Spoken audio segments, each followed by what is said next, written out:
just kind of flows at the same pace throughout. It's not even necessarily like slow.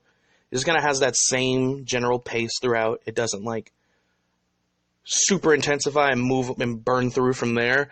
But because it has that same consistent pace, those heavy hitting moments hit a lot harder for it if it's used correctly. It can be used incorrectly. Not every slow burn or slow start series is good. And that's I think that's the stigma that comes up for slow burns or slow starts, is the idea that you might watch one or two that have those aspects or qualities, and then there's just kind of no like payoff. It wasn't worth the wait. So you just kind of, it's another one of those cases where people like generalize the whole for a few examples. You know what I mean? Just how like people tend to generalize anime from a few examples is like, oh, anime is for kids because of this, even though back in the day, the stereotypes formed around anime in America that are still used today are due to heavy American censorship of anime when it was transferred to the US. People, like, side note, people still think that Dragon Ball Z Kai is just Dragon Ball Z for kids, and that's not what it is. Dragon Ball Kai is Dragon Ball Z with not all but most of the filler cut out. So you're getting right into the, it's a closer edit to the manga. It's not a I wouldn't say it's an adaptation to the manga because it's the same Dragon Ball Z anime, just with like updated sound quality. They kind of polished up the animation of the older stuff here and there, and they just chop out a lot of the filler, like almost all of it. Like a lot of the filler is gone. So it's closer to the, it's a closer edit to the manga. It's the closest you'll get. And a lot of people in the US have this stigma of like Kai being for kids. I did too for a while until like 2 or 3 years ago. Because when it aired in America, it aired on Nickelodeon or Nicktoons or something like that. And it was heavily censored, which is weird. I always thought it was weird because when I found out that it was heavily censored for in the U.S. only and not in Japan, I thought it was weird because Nickelodeon and Nicktoons would air like the Dragon Ball Z movies, and the Dragon Ball Z movies weren't edited at all. Like all the violence, blood, all of that stuff was still in it. But for Kai, it was edited. Like the blood was edited to look like spit, and then people made jokes about it looking like cum because it fucking did.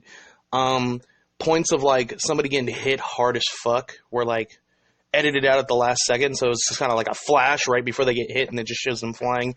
Things of that nature. So Kai in America built up this this idea that it's like, oh, they just made a Dragon Ball Z edit for babies. No, if you actually look up, I think you can find the dub uncut too. I think it's only the Nicktoons version that's edited, not just the English dub in general. But if you go online and look up Kai, like, you'll probably find it subbed. It still has all that stuff. Like, I think the blood is also toned down, but that's just because cartoons air a lot earlier now. Like Dragon Ball, that's the reason why Dragon Ball Super didn't have a lot of blood. It airs a lot earlier for more children to be watching, and like, the standards for violence in Japan have kind of like shifted. Like, you could still see some violent shit, but like in those earlier time slots, not so much. But yeah, they edited some of the blood out, but that's because the anime was a lot, for the most part, the anime was a lot more like bloodier and more violent than the manga. But there's still blood. They still had the full action sequences and, you know, the bad language. I'm pretty sure Toonami airs the Kai. Toonami aired the Kai dub, but it was like uncut. It wasn't like the Nicktoons one.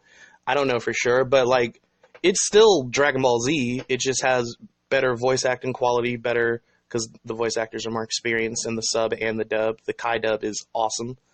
The Super dub is a little okay. It's just because they're new to that storyline, so like they aren't used to it yet. But the Kai dub is fantastic because they know that storyline like the back of their hand because of games and anime and all that. But yeah, it's just weird how those stigmas still exist when you, especially now when you can Google stuff. Like, I feel dumb that I didn't just look it up to see if it was just Nicktoons editing it. And and I think it's because the movies, that's why I thought that's just how Kai was, because the movies weren't edited. So I was like, well, this just must be how Kai is, because when they air the Dragon Ball Z movies, they're the Dragon Ball Z movies.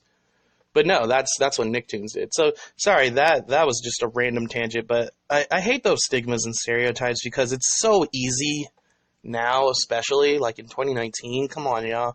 A Google search will help you figure out what's what. But, yeah, we still have this stigma that goes on with slow burns and slow starts and how they're just bad. They're not good. They don't lead in anything. They're just slow. Just kind of how, like, people see slice of life animes as boring, but that's just a pick and choose thing. There's certain slice of life animes I think are fantastic, and then there's also the stigma. Well, nothing happens; they don't progress or grow. And for some slice of life animes, that's true. But for some slice of life, those animes in the slice of life genre, that's kind of the point. It's a slice of life. You know what I mean? It's just something to watch. But yeah, I know people that are like, yeah, I started watching this, but it was just, I finished it, and it was just like, eh. There was no oomph to it at the end. There was no, like, this is slow, but it wasn't worth anything. And people have that happen to them, like, 2 to 3 times, maybe even 1 time, and never again. So if something starts off slow, they just will not continue it. I used to do that all the time. Back when I was just, back in the day, like, in, like, high school, when I was like watching anime, like I was super only into shonen. Like I only watched anime for like action, for fighting. And if you didn't have any action going on, or if you did, but like it was few and far between, I would not watch it. I would just be like, move on to the next one. Later on in life, I expanded my my experiences for anime, so I'll watch anything. I'm still mainly a shonen guy, but I will watch anything if I find it enjoyable or intriguing to me. And that's just how it is. Sorry, I got a little coffee right here. But yeah, I might as well just move on to the examples. This is just a really short topic, but it's something I wanted to talk about because I have friends that are like that too. They're like, man, this is kind of slow. And they don't want to wait, but you gotta like urge them to watch. Like, I haven't watched it yet, but a couple of my friends have watched Re:Zero, and they love it, and they were getting another one of my friends to watch it.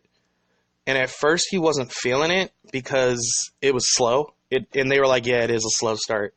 Definitely is, but don't worry, just wait, it'll pay off.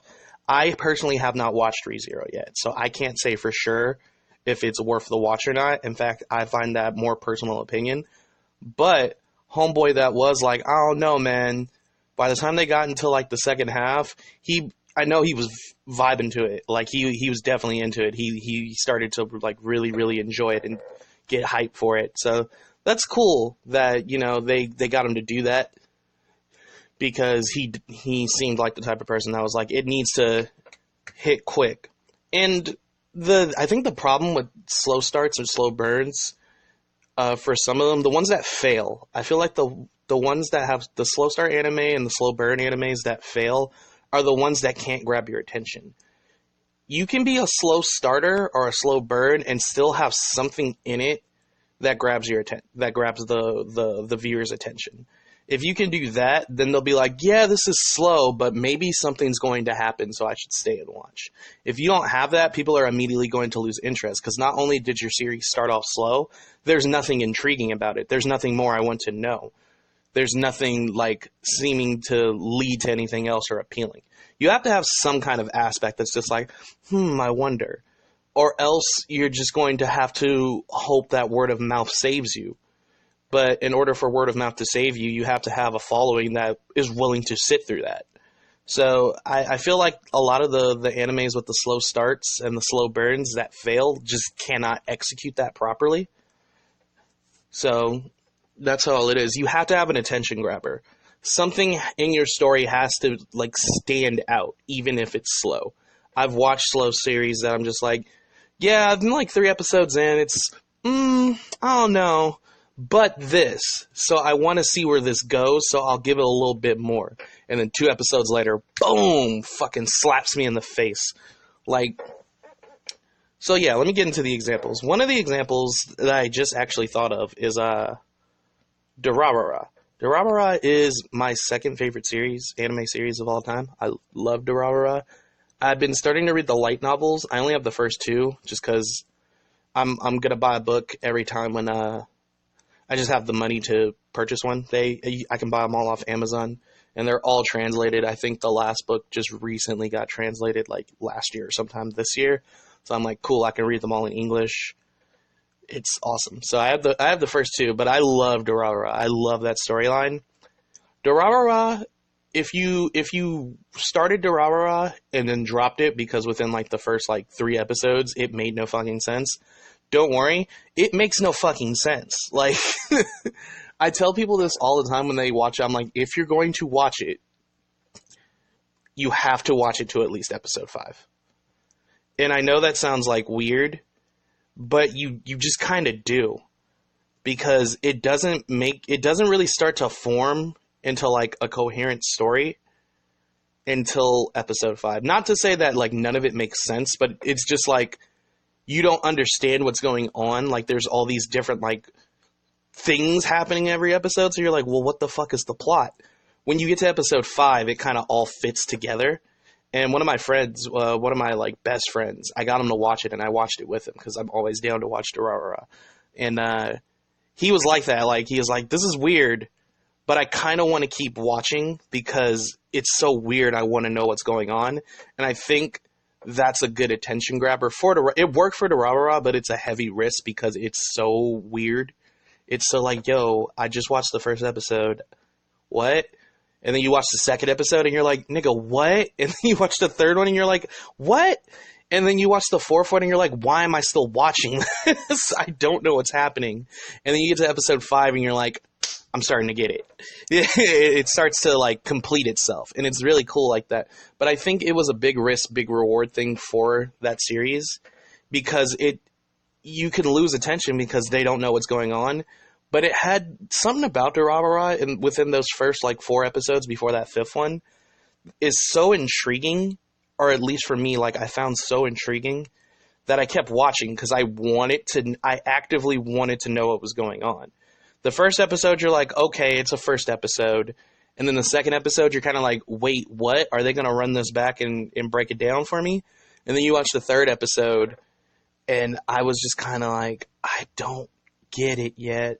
And then I was on the 4th one, and I was like, I'm still not quite getting it, but I want to know. I feel like there's something like here, and I want to know. All this weird shit is happening, and I want to know why all the weird shit is happening. And then episode 5 hits that sweet spot, and you're like, I'm starting to get it. And from there, you build it up. It builds itself up.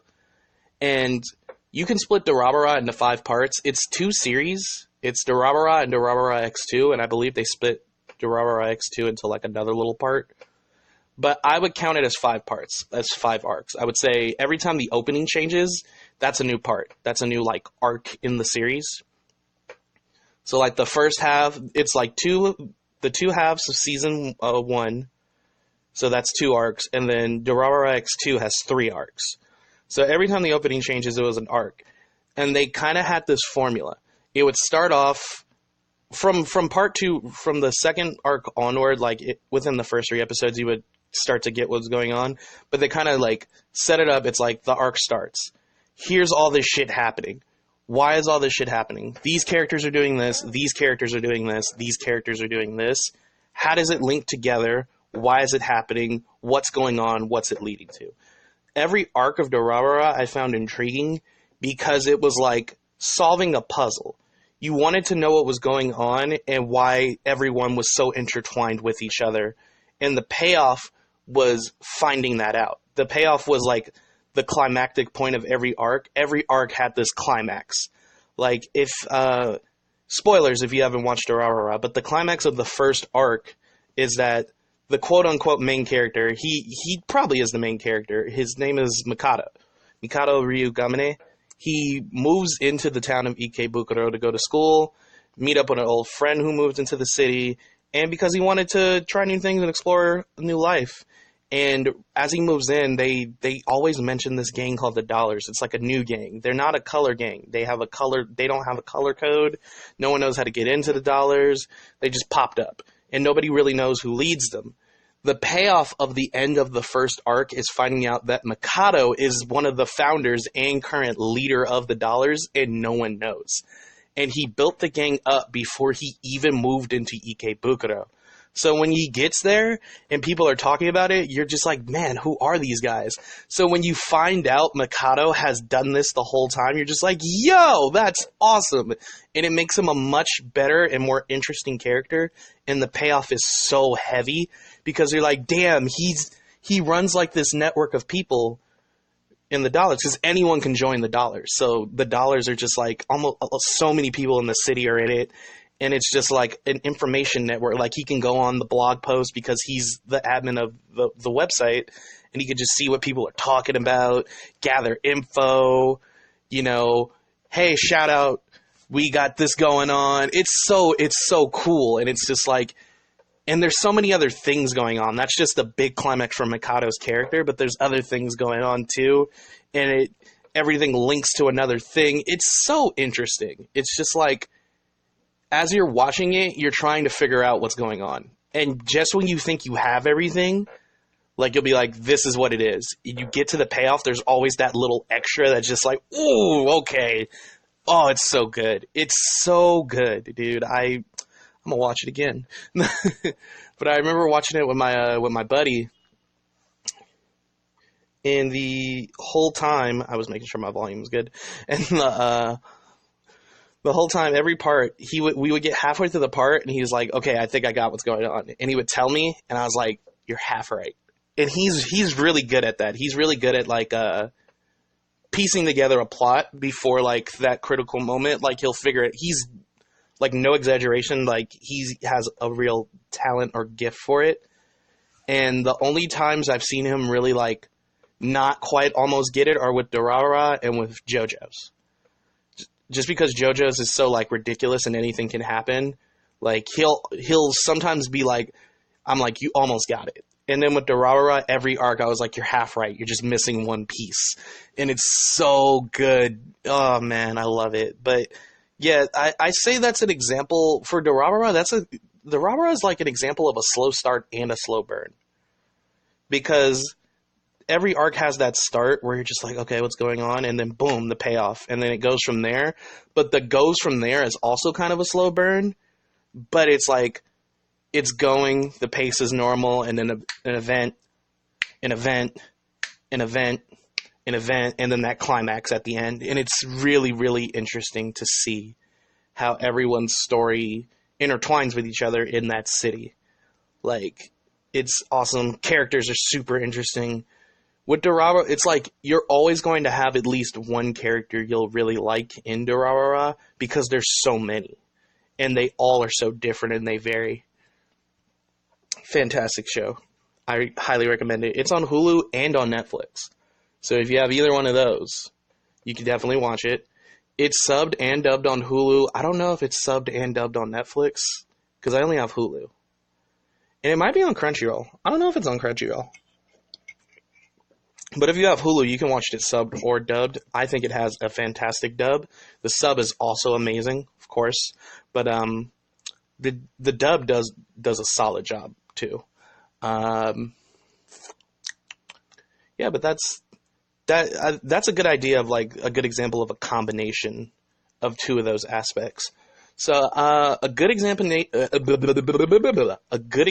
of a slow start, and I'm gonna give a heavy slow start example, is another one of the series that's in, like, my top 10 favorite. I believe it's, like, it might even be within the top 5. It's Hitman Reborn.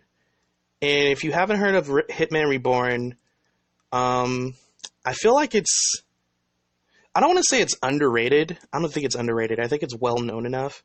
But I feel like it doesn't have enough recognition. Because also, I don't think the anime got a dub. The anime only is subbed, I think. But I read it only. I never watched it.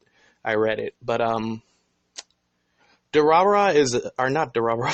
Hitman Reborn is a heavy example of a slow start anime or a slow start manga, but either or. It's an example of a heavy slow start because what a lot of Hitman Reborn fans will tell you is the beginning. I count the beginning as one whole arc in itself, and I just call it the shonen comedy arc. That's what I would call it. Because I don't know how long it is in the anime. It might be almost the whole first season, and then near the end, it's when it shifts. But in the manga, like almost the first 80 chapters of the manga, there's no action. Like there's action, but it's comedy action. It's a comedy series. It's a supernatural comedy series, the first 80 chapters. That's what I would label it as. So if you were looking for a shonen, and if you were reading Shonen Jump, of course you were looking for some fighting, you weren't finding it in Hitman Reborn for those first 80 chapters. And it was a very slow start anime and manga. But I guess in Japan, like, it was hitting because it lasted 80 chapters. It lasted long enough to get to that payoff point. And I'm not sure if the writer for Hitman Reborn was just one day like, I think it's a she. I think the writer for Hitman Reborn is a woman. I don't remember. I believe she is. I believe it is. I gotta look it up. But either they intended to just always have it be what it was and then decided to shift it, or that was their intention all along and that was a huge risk, but it was such a genius payoff. Because I was already told that it was going to be a slow start, because by the time I started reading Hitman Reborn had already ended. I think it ended for like a couple of years, like a year or two now. But it was like 5, not now, it's been way more than that. But I think it was over like 2 to 3 years prior to me reading it, and it was like 500 and something chapters. So it lasted a while. It was in serialization for a long time. But people would tell me, it was like, if you're going to start like getting into it, just know that it's a slow burn, or it's a slow start. It starts off really slow. And it did. And the thing about me is, I know a lot of people like in the States, like stateside, don't like the beginning to Hitman Reborn. Even the people, that stuck with it and watched the whole thing or read the whole thing, they consider that beginning part like bad or trash. I don't think it's bad. And like I said, I think it's that idea of a slow, like some people just want that action off the top, and that's not a bad thing. So if you're not into that slow start, you thinking that's bad isn't a bad thing, and it's not necessarily wrong, because for your taste, yeah, you don't want that. Of course not. But I don't think objectively speaking, I don't think the first 80 chapters of Hitman Reborn is bad. It's a comedy series, and I think it was a really good section. I thought it was a really good manga for what it was at that time, because I kept engaged. I knew there was going to be a payoff, so that's probably partly why I was kept so engaged, but I was enjoying those 80 chapters. I read the first 80 chapters of Hitman Reborn in one day. Like, that whole first arc, before finally getting into, like, some serious shit, I read all of that in a day. Like, so I read about 80 chapters in a single day. Because that's how into it I was. I just sat there at home. I downloaded the whole manga series on my computer because I didn't have internet at home yet. So when I got home, I just started reading it. It's so good. It's so interesting because the series it's about this kid. I believe he's in high school. I believe he just started high school, or he's somewhere in middle school. He's a young kid, and he's kind of a coward and a loser.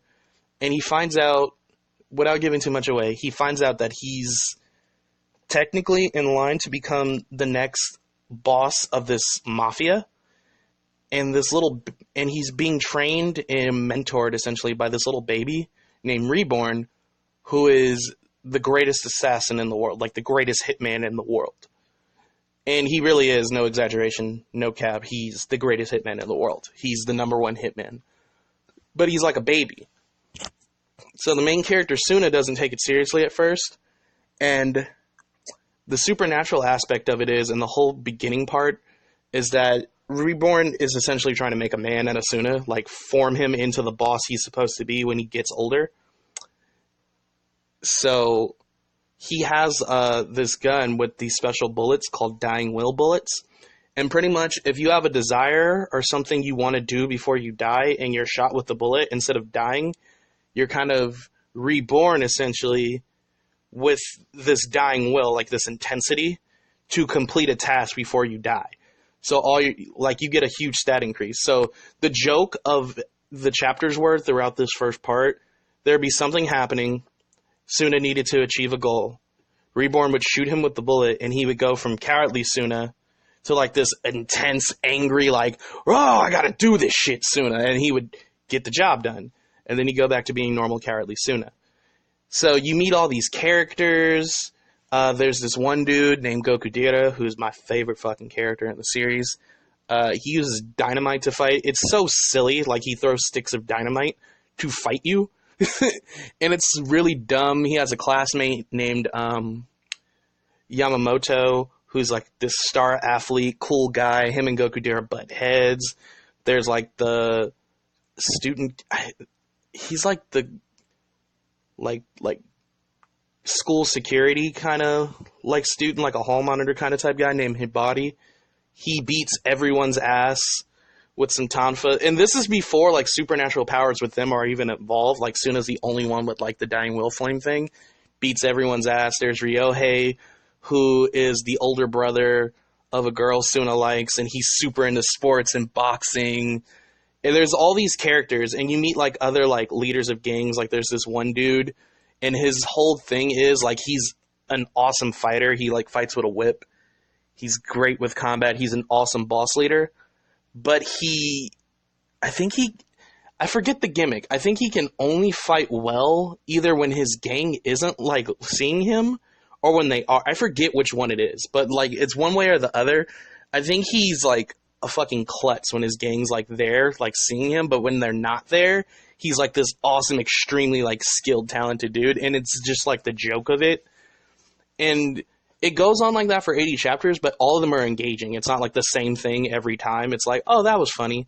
Oh, that was funny. Gokudera has an older sister who's an assassin that specializes in poison food. So she'll make like this poison food to try to kill people. And it's just like, it's so wacky and silly. And I can see why people didn't like it because they were expecting, people to throw hands from the start. And to get like 80 chapters of just like this weird kind of funky supernatural comedy thing, I can see why people are turned off from it. I'm into weird shit like that, so I was like, this is cool. And after those 80 chapters is when the payoff hits.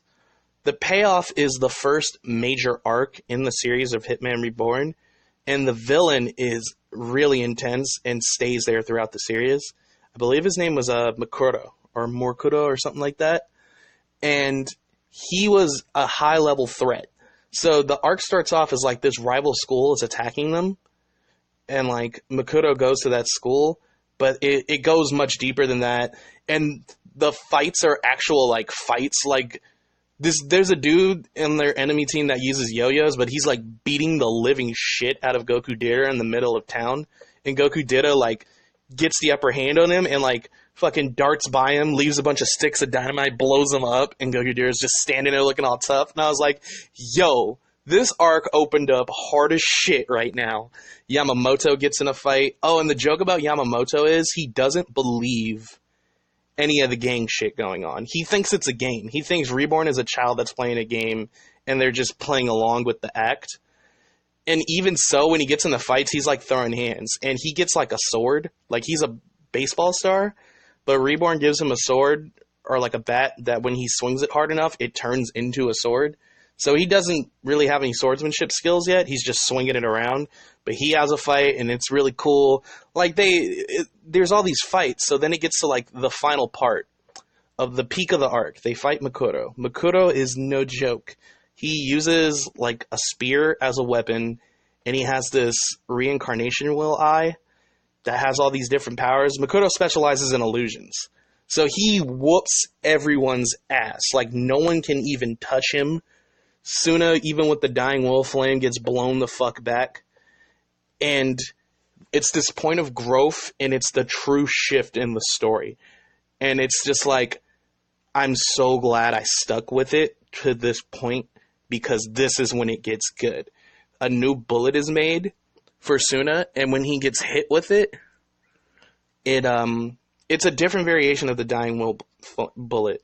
So when he gets hit with the bullet, he then shifts into like a dying will mode, but it's different. He's not wild and aggressive and angry. He's a more calm version of himself. He's kind of like at peace and he's serious, and his fighting skills drastically increase. He's able to like wield the flames in combat, so he'll have like flame charge punches, and him and Makuro duke it out and Suna wins, and it's so cool. You're like, yo, and from here on, it's straight shonen. It's like straight shonen arcs, and they're so intense. And we find out about like these rings, like the Vongola rings and Vongola guardians, and different types of like dying will flames. Each ring represents a flame.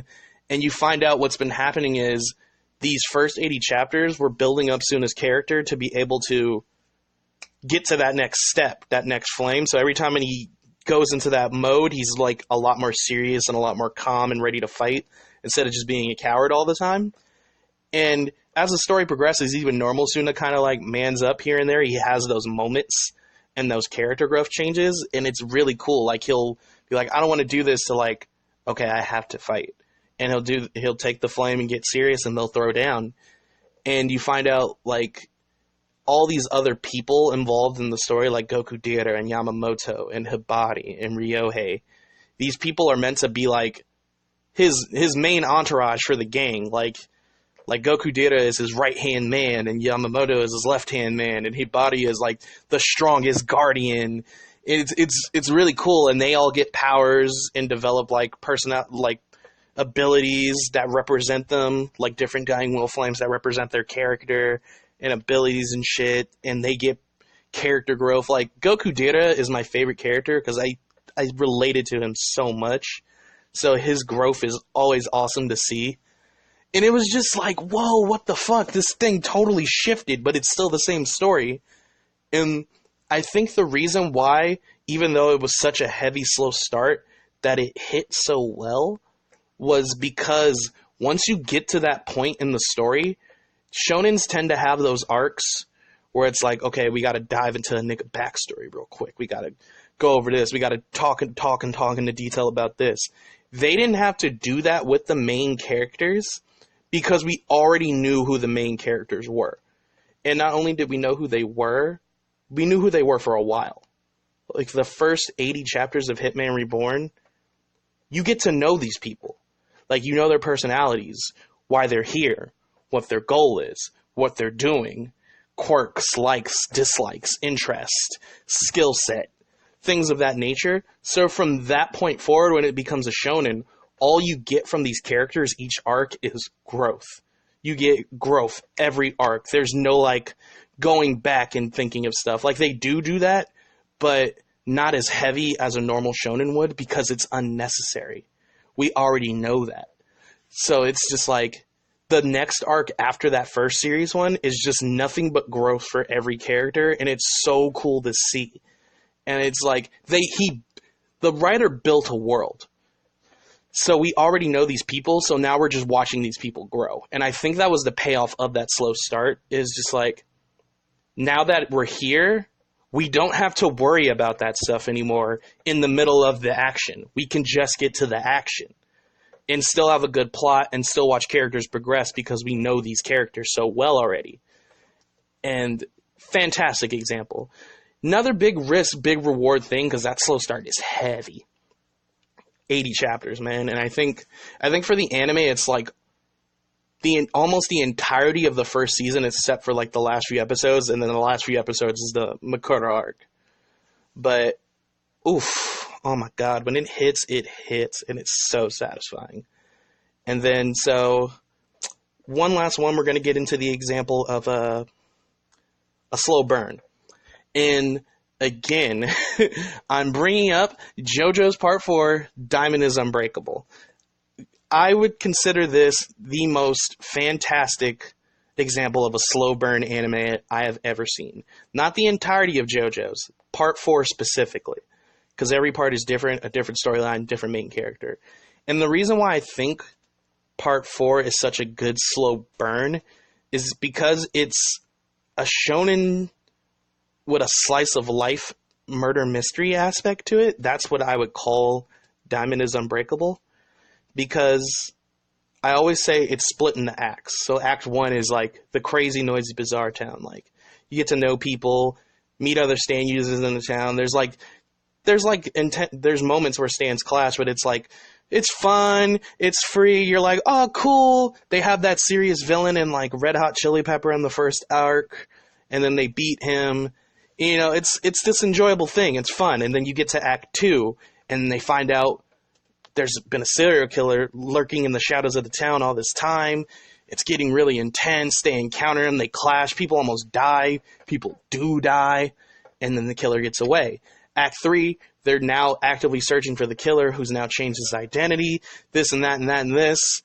And it's like, that sounds really intense, but trust me, it is a slow burn. I will say that. But the reason why part 4 is my favorite part is because it's written so well as a slow burn. It feels like real life. If for an anime and manga, especially like a shonen, this feels so close to real life. Because every day is not an intense fucking day.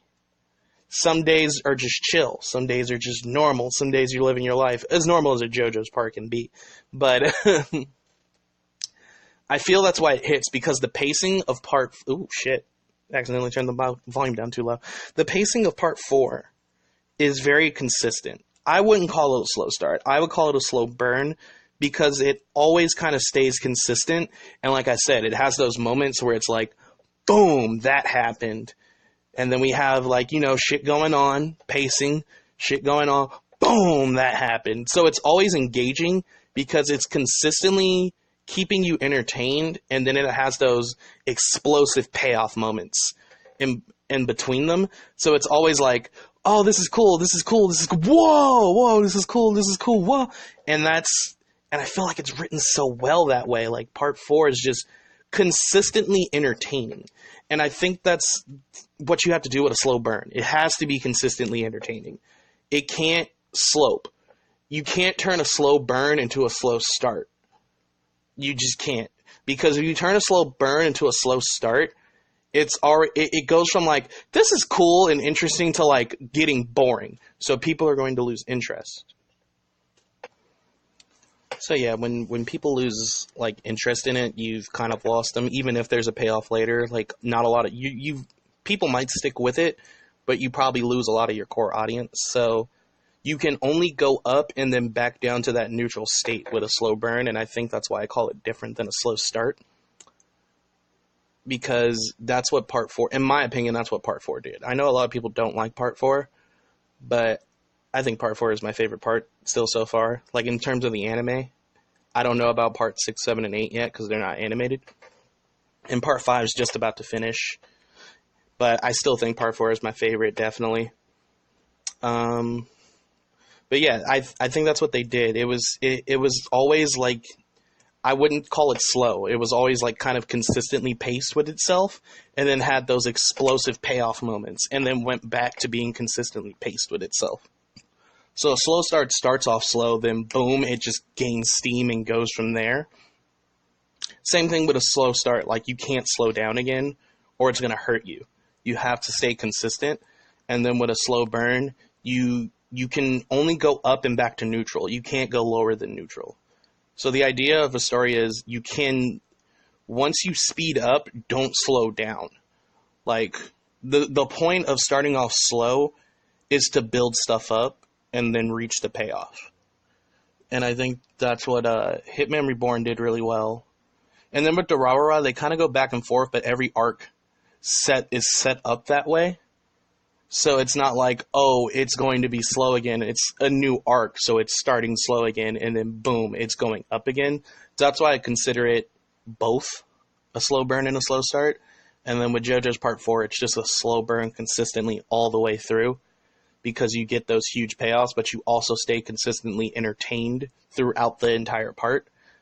My buddy who I watched Durarara with, he's almost done with Part 4. He's on the last arc. He's on Act 3.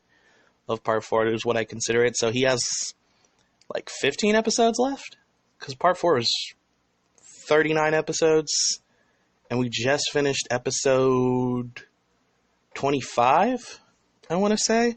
So we're almost done. He has about like 14 episodes left before he's done with part 4, and then we can get into part 5. And then he'll be all caught up with the anime. But yeah, this was a shorter one. I just wanted to go over that idea and those differences. Pretty much all I wanted to say. I could go deeper into part 4, but I always talk about part 4 in every podcast because I really like JoJo's part 4. But that's pretty much it for it right now, though. And next week, I think I'll have I think we'll do a Yu Yu Hakusho thing. I'll finally go back into like that mini analysis thing. And I think I'll start off with doing the arcs rather than the characters, because with the arcs, I can go season by season rather than arc by arc. So I could still split Yu Yu Hakusho up into 4 parts. So like I would consider part 1 being all the way up until like Tarukine's Stronghold. And then part 2 is Dark Tournament, part 3, Chapter Black, and part 4, the Three Kings, to the ending of the show. And then from there, we can do, like, analysis of characters like Yusuke, Kuwabara, Hiei, Kurama, Genkai. We can do, like, smaller ones with several characters, like, that don't, have enough information to warrant a whole podcast, I think. Like, we could do one with the women that support them, like Botan, Yukina, Shizuru, like people like that, Koenma, like that kind of thing. But yeah, about time we do it. Like maybe once a month I'll do like a little retrospective review analysis. So yeah, I think next week we'll just do part 1, which will be from episode 1 all the way up to episode 24, I believe, is when Yusuke and Kuwabara defeat the Toguro brothers in Tarukine's Stronghold. You know how they let him win? I believe that's episode 24. Because then, I think it's the very next episode, they're like, oh shit, Toguro's alive. And then he forces him to go to the Dark Tournament. And then, the last episode of season 1 is the first half of Kuwabara versus Rinku. So, in that early tournament stuff. So yeah, I think, episodes 1 through 24 will be like the first review analysis. I can look it up. I can look up the Blu-rays. Maybe I'll even watch it. I could watch a few episodes throughout the week and just get to that point. So it's a little fresher in my head too. But yeah, the whole first section, like that early Spirit Detective saga, that'll be the first analysis, and that's what we'll do next week. So hopefully you get the idea of a slow burn versus a slow start, why they're necessary, how they can fail. Just in my personal view, I think that's how it goes. If you have anything to input, go ahead and feel to input in the comments. But that's going to do it for me. So as always, you can follow my Facebook page, Art Project, and get updates on Another Random Tale, which I'm actually going to put up a big update for Art Project in general regarding like a lot of different stuff. So exciting news. So go ahead and go on Facebook, like Art Project's page, and be up to date with everything I do. I upload the podcast there, and I upload any updates on Another Random Tale storyline, whether it be character art, additions to the plot, updates on overall progress to reaching a comic book goal, which is going to be a part of that big update today. So, yeah, check it out. Other than that, that's pretty much it now. So, we're going to close it out with another, song I like. Since we were talking about slow burns animes, I should have picked a Hitman Reborn song, because I think we already did, or a Durarara song, because we already did. So, no, we never picked a JoJo song. I just did, a little short JoJo testing podcast before. So, yeah, I just picked the JoJo song for the slow burn representation. I picked it for the second act, Chase. That's the name of the song, Chase, but that's the song for the second opening for the second act of part 4. And I think the main reason I picked it is because me and my buddy just finished Act 2 up of Part 4, and he was emotionally, like, whew, like, exhausted. So the only reason why we didn't keep watching after that is because he was like, yo, I need a minute. Like, it's good, dude. It gets intense. But yeah, Chase is probably like my favorite JoJo's opening. Again, I know a lot of people don't like Chase either because it sounds different from a lot of JoJo's openings. But it's a cool ass opening, and I think I like it because it's different too. Like, I like that kind of style of music, especially with like J-Rock. I like that sound that Chase has. And I like it because it's different, and it just represents the part so well. Like, all 3 openings for JoJo's Part 4 represents what's going on in that current point in the story really well. Like, the first opening is called Crazy Noisy Bizarre Town, which is all Act 1 is. And then Chase is about the chase of the killer. So, yeah, that's Chase, and this is going to be Chase, and that's about it. So, I'll catch you guys next week when we do the Yu Yu Hakusho Season 1 retrospective review analysis. I don't know exactly what to call it, but we'll see. Thanks, guys. See you later.